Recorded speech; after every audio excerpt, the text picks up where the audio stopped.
Hey there, this is the Resistor Vic podcast. I'm here to get folks thinking about politics as something that's really about regular people like you and me, and to realize that together we can make a difference. I'm Vic Myers. Welcome to The Resistance. This is episode 25 of the Resistor Vic podcast, Us versus Them, and how I'm ready for that fight. But before I get to that, I've got to do the obligatory mention of the Epstein files, right? I mean, every newscast, every podcaster, every content creator on earth is talking about the latest developments in the Epstein files. Frankly, I'm really sick of it. I don't want to hear any more about it on one hand. On the other hand, I very much am looking forward to the conclusion of this drama because I want to know which rich and powerful people, regardless of who they are, which rich and powerful people were going down to that island and doing bad things to kids. I don't want to know the gory details. I just want to know who is involved, and I want to know that they're going to be held accountable. And you know it must be wearing on Trump because he's kind of freaking out a little bit. You got Fox News trying to normalize old men laying with 15-year-old girls. In case you missed that, go look it up. Megyn Kelly saying that, oh, he wasn't really a pedophile. And then you got Ghislaine Maxwell. You know that she is sitting there in that cushy prison environment that she's blackmailed for herself and thinking, well, crap, if I don't get my pardon soon, then all the information is going to be out there. And then I won't have anything to hold over Trump's head, and he can send me back to the real prison. I think that's probably going to be what happens because Trump, he's sitting there thinking, I've got to pardon Ghislaine or she'll tell, but on the other hand, I can't pardon her because it's going to make things worse for me. At the end of the day, I think she's going to end up having no cards left in her hand, and I think she's going to go back to a regular prison, and I think that her welcome is not going to be very good when it comes to the other inmates. Having worked in a prison system for 17 years, I know what she's got coming, and I can't say I feel sorry for her. Anyway, I was talking to my wife about all this, saying how I think this could be the end of Trump. Just possibly, maybe. This might be the final nail in his coffin, if you will. And her response is, there's no way in hell. Trump's supporters are going to stick with him no matter what. There's no way that they're going to walk away from him, no matter how bad it is. And we kind of had to leave the discussion there because, you know, it wasn't going anywhere. We had to agree to disagree. And then this morning, I saw, just released today, Billy Simons Jr.'s latest song. And I thought, you know what? This is how I'm going to end my Epstein portion of this podcast episode. It's about 2.5 minutes. It's kind of dark, but perfectly timed for the news of the day. And if you want to hear more from Billy Simons Jr., he's on Spotify, YouTube, TikTok, Instagram. You can buy his music on Spotify. You can buy it, I think, on Apple, but don't quote me on that. And I get it from bandcamp.com because that's where he gets the biggest cut of the sale. So anyway, here it is. It's about 2.5 minutes, and then I'll be back and tell you why I'm ready for a fight. Us versus them. Enjoy. Well, if a tree fell down in the middle of the woods, but you didn't hear the sound because you don't hear good, and you got both your fingers in your ears. So I'll hold your hand and I'll turn you around and I'll show you there what's on the ground. And you'll tell me, man, that tree's been there for years. Then I look at you and you look at me and I ask, well, who cut down that tree? And you say, I don't see a single tree around. Well, I say that there is a tree, in fact, and that man you see with the golden axe, well, all his life he's bragged about chopping shit down. There's interviews from late night TV and on The View, that dude was seedy. It seemed no tree could be too young to fell. Well, that's not fair if I'm being honest. He made it clear when he laid it on us. He probably wouldn't touch a tree that's only 12. Now the devil plays his fiddle while the pedals, they all diddle little kiddos. that society forgot. So long as you own the libs, you can have your way with kids, and we all will just pretend that you did not.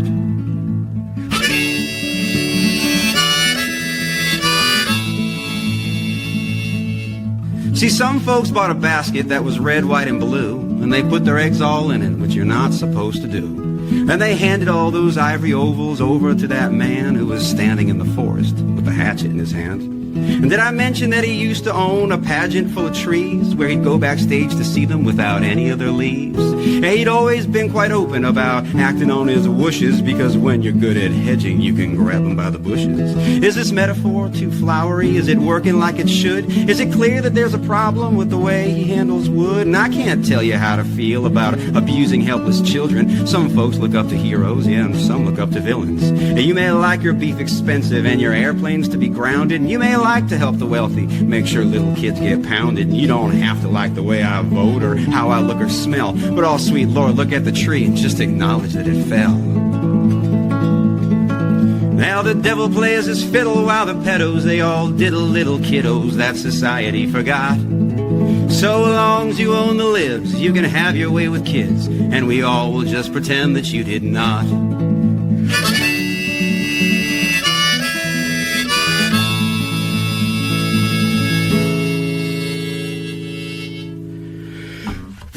Happy Friday.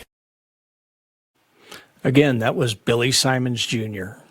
Go check him out if you're not following him already. So what is this fight that I'm ready for, us versus them, and why am I ready for it? Last weekend, I recorded on Sunday night as Senate Dems were about to sell their souls to the Republicans and ensure that the sacrifices of all those federal workers who went without pay or were illegally fired, and federal contract workers who did lose their jobs, and people who stood in food lines, all of those sacrifices were made in vain. V-A-I-N, vain.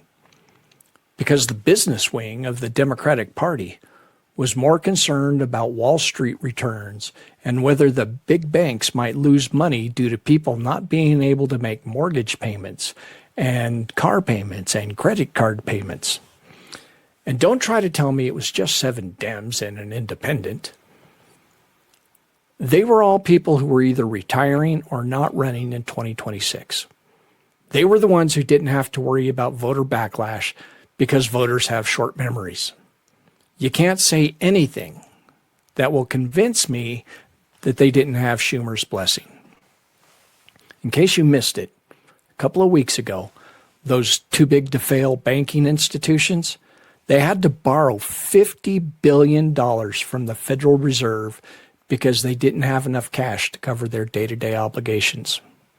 Now, that's not an entirely unheard of thing for the banks to borrow from the Federal Reserve, but they've never come close to borrowing this much. There's a whole bunch of video to be made about this, but I'm neither a banker nor an economist, so I'm not the guy to make those videos. What I am the guy to do is point out what this shutdown compromise really was. A guarantee that federal workers would get back pay and fired federal workers would get their jobs back, things that were already written into law. They didn't get anything on ACA subsidies unless you count meaningless promises to have meaningless votes on the ACA subsidies. And you know what else was not in there? What was not in the resolution? And nobody's talking about this. Any attempt to ensure that the working class victims of this debacle wouldn't take a hit on their credit score because of payments they missed during the economic hostage crisis. 8 Republican senators got a hell of a payday out of it. You've probably heard by now about Section 213 of the continuing resolution that allows senators, just senators, who were investigated in the January 6th and fake elector investigations to sue the government. Now, I've heard Pod Save America and Chris Hayes and a few others repeatedly describe this sweetheart deal as giving these senators up to $500,000 in damages. But all those people are terribly wrong, because the fact is, these 8 senators can be awarded a minimum of $500,000 for every single time their data was accessed. When the judge signed the search warrant, $500,000. When the investigator looked at a call log, $500,000. When the investigator's supervisor received the evidence, another $500,000. Every single time anybody looked at the evidence of one of these senators possibly being involved in an attempt to overthrow a presidential election, turned into $500,000 for that senator, plus attorney fees. How many millions of dollars is that going to cost us? How many millions of Americans will take years-long damage to their credit score because of the shutdown? And what about all of us who had our data stolen by Musk and his Doge rats? We're not going to get a settlement. We don't get to sue. Yeah, after being hung out to dry yet again by the Wall Street wing of the Democratic Party, there's no shortage of working-class Democrats once again calling for a change in leadership. And as always, there's a small army of consultants, politicians, pundits, and blue no matter who Democrats preaching unity and beating to death the circular firing squad metaphor. And that brings me to the 2 points I want to make. Point 1, I am beyond ready for an us versus them election. I'm sick and tired of the conventional wisdom nonsense of trying to appeal to the center. Ever since Bill Clinton brought us the DLC and his third way bullshit, the Democratic Party has been electing Reagan Republicans with a D next to their name, while Republicans have been moving farther and farther towards authoritarianism, bringing us to where we are today. These third-way Democrats looking for a center that has moved to the right of Reagan have put us into a fight for the very survival of small d democracy.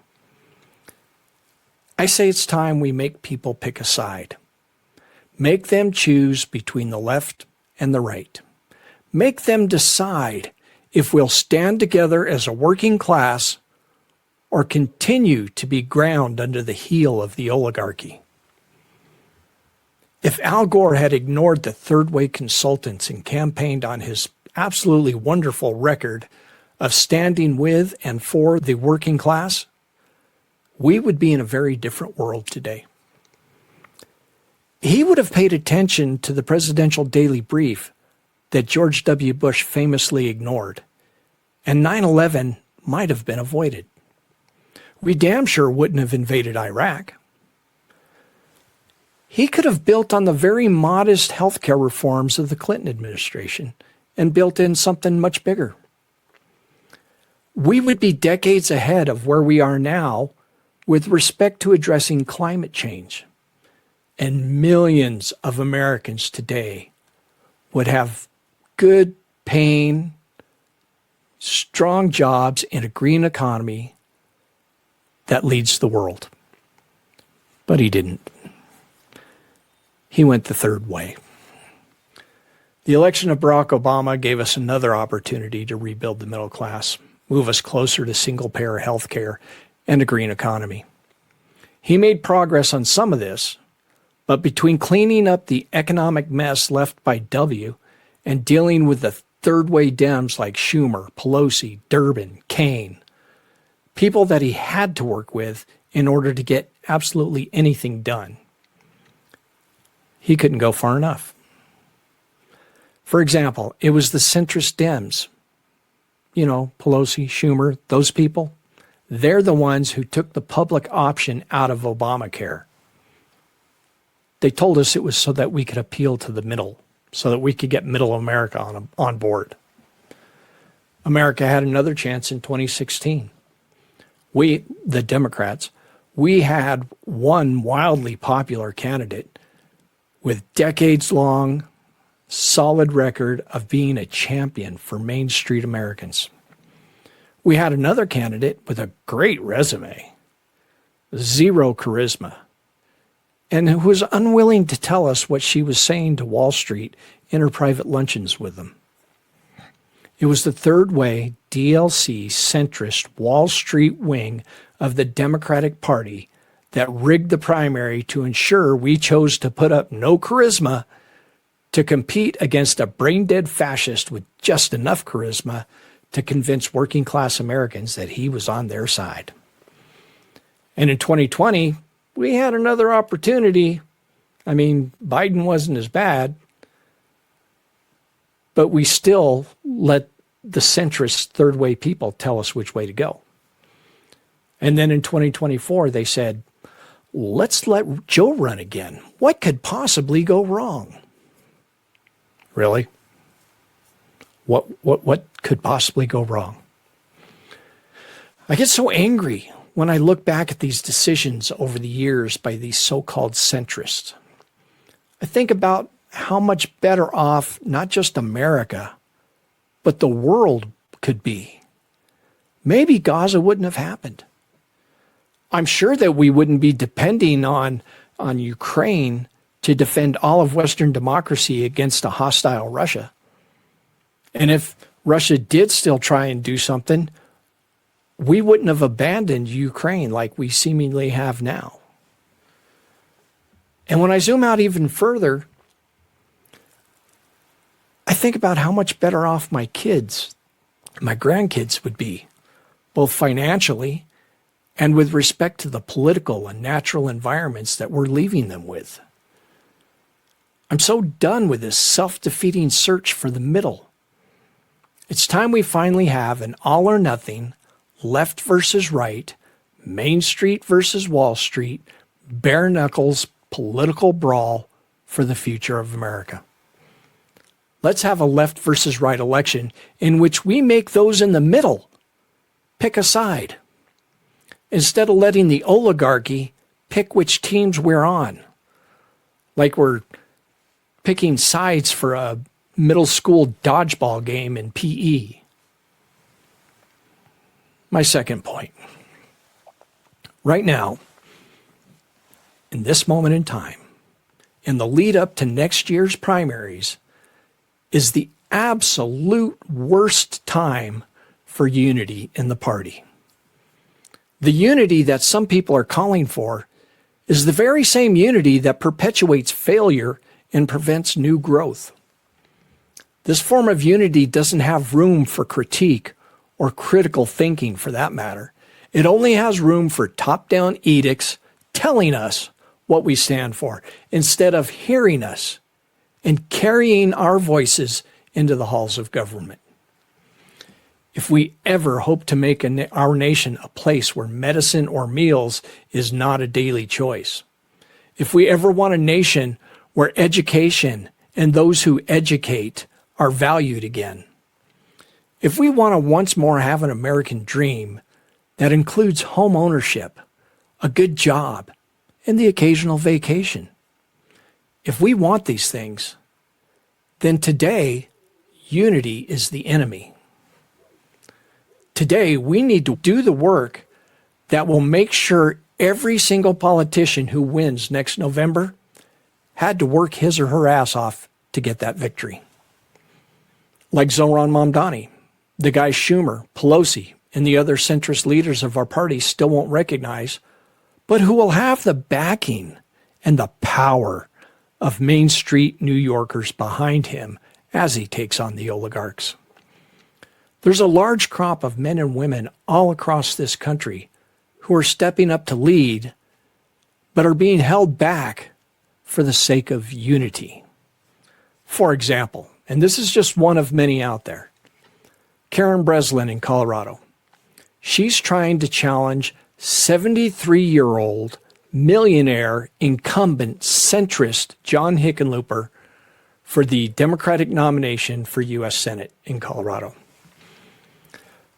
The centrist consultant class leaders of our party are propping up Hickenlooper, sometimes quite literally, for re-election. And unity is one of the buzzwords they're using.